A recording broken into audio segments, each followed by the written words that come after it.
Jefferson Robbins with NCWLIFE. The mountains in the backcountry of Chelan and Douglas County can be beautiful. Also, if you get too far out into it, if you're not prepared, if circumstances change, can also be quite dangerous. Vernon Nelson Jr. has been in the backcountry for some time. He is the president of Chelan County Mountain Rescue. Vernon, thanks for being here. Yeah, thanks for having me. Thanks for letting me tell you about Chelan County Mountain Rescue. I think that your organization, that's kind of interesting that you say it that way, because it's a well-known organization. People depend on it. People assume it's always going to be there for them. Tell me about Chelan County Mountain Rescue. How did you get together and what do you do? Yeah, so we've been a team since the 80s. So we've been in the Valley a long time. We've, like so many volunteer organizations, kind of waxed and waned in size and scope of our missions over the years. So right now we're a team of 24 people. We kind of fill this gap where, you know, your roadside, like fire and rescue, are going to be roadside. We have search and rescue, who's kind of trail, and a bigger team that, you know, if there's a missing person, they'll step in there, search for those folks. And then because of our, you know, access to the mountains here and our unique topography, we need a team, or the county needs a team to step in and, you know, go rescue somebody off the side of a mountain. And so that's where Chelan County Mountain Rescue really steps in. And so we're a team of climbers mainly. Everybody has to have a pretty decent climbing ability on the team. And then we have some medical professionals, some paramedics, nurses.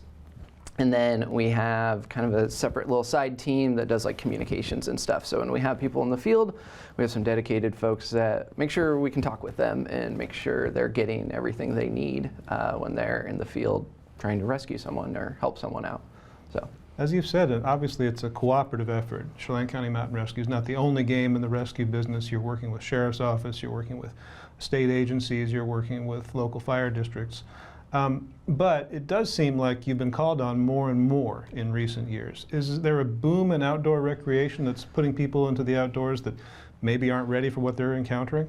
Yeah, man, so it's a numbers game, right? And if you look at like the data from the Forest Service on the use of the enchantments and the number of permits, and I don't know the exact numbers off the top of my head, but it's a lot more than it used to be, you know, a decade ago. So regardless of how prepared people are, the more you put people into the mountains, the more accidents can happen, right? So it just becomes a numbers game, and there's just so many more people now recreating in the mountains of Chelan County and like doing different things that maybe we didn't see. Like this year we rescued a base jumper off of some cliffs up on 97 by Bob's Apple Barrel there, and that's a new thing. I'm like, what, people base jump off, you know, in Chelan County? Like, okay, so that's one more thing we have to do. And so it's just a lot more people, a lot more use, and, you know, really it seems like since COVID, everybody's like, let's get outside, let's be outdoors. We were, you know, told to stay in our houses, and we're like, let's go outside.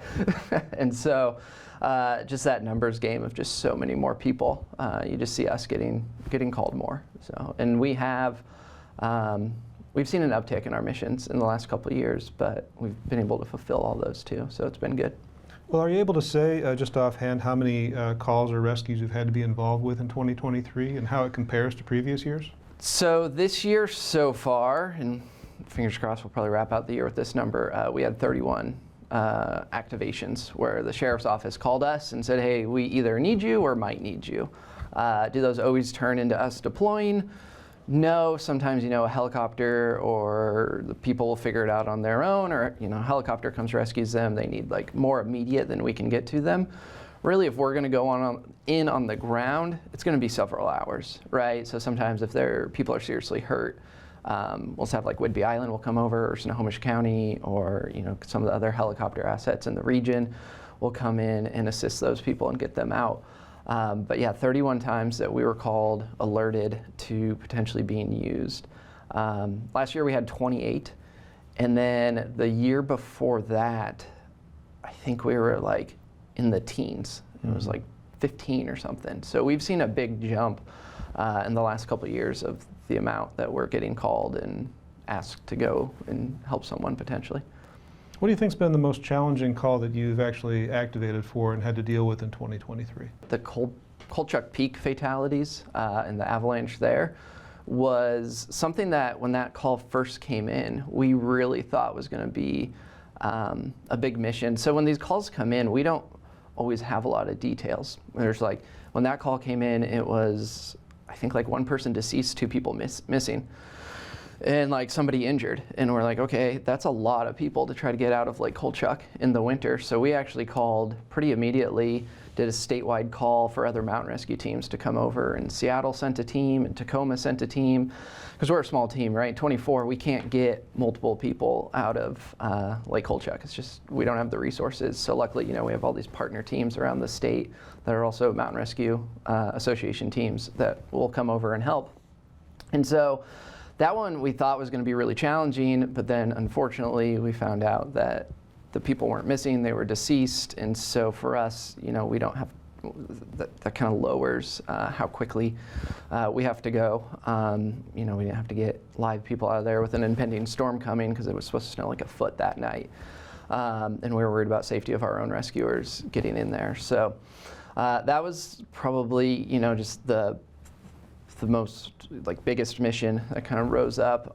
The base jumper one was actually pretty difficult in its own way because of the terrain the person was in.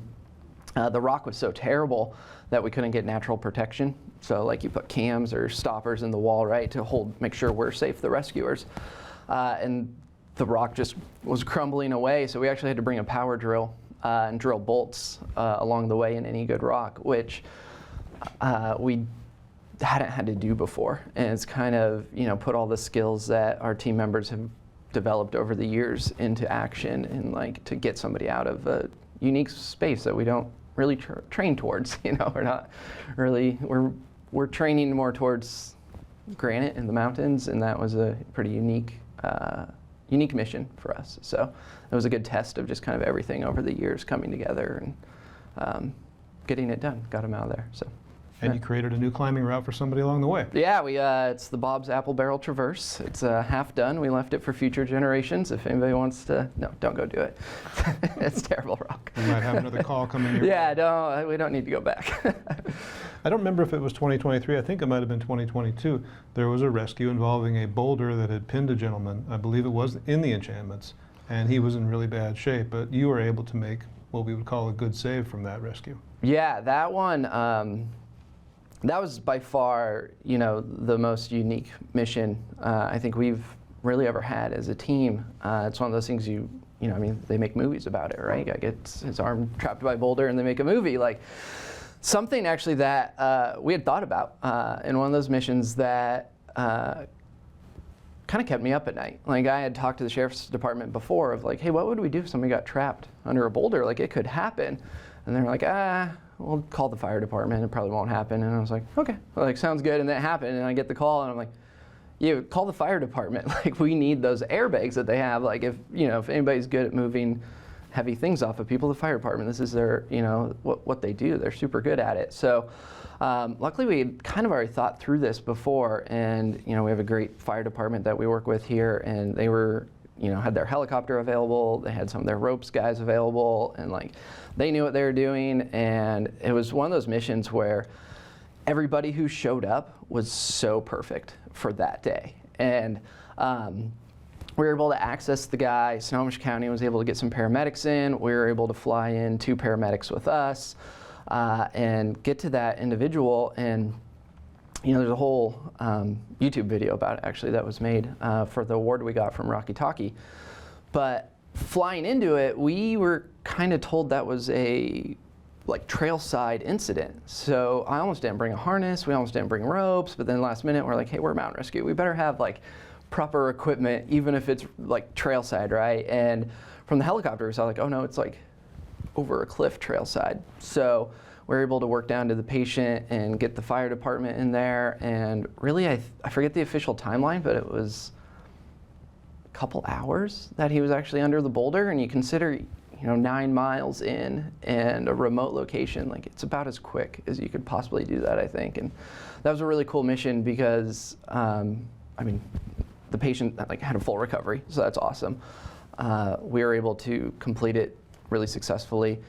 Everybody worked together well, and so for us, it was just this, really high achievement for us of a lot of technical stuff coming together, and then having that success of full recovery, because that's our ultimate goal, right? Like, not just survival of the patient, but that we get them to care quick enough that they can have a full recovery, and like he's already out skiing and climbing again. So that's pretty cool.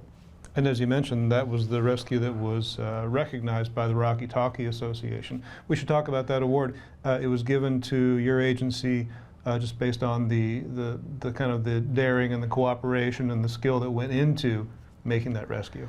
Yeah, so it's a like competitive grant award from Rocky Talkie in the American Alpine Institution, and they awarded the base award to 3 different teams, us, Portland Mountain Rescue, and then I think Chelan County Mountain Rescue.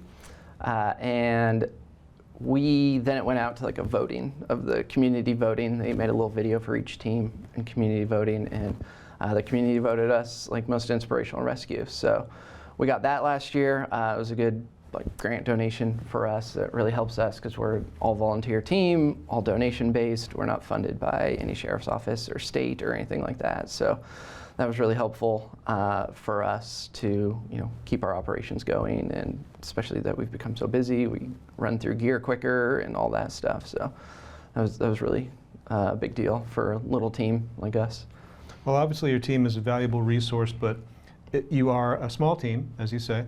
What can people using the backcountry do to avoid having to call Chelan County Mountain Rescue? Do you have any advice, tips, wisdom that can make their outing successful without having to call on extra help, get me out of here? Yeah, so I mean, accidents always happen, right? We say all rescues are real.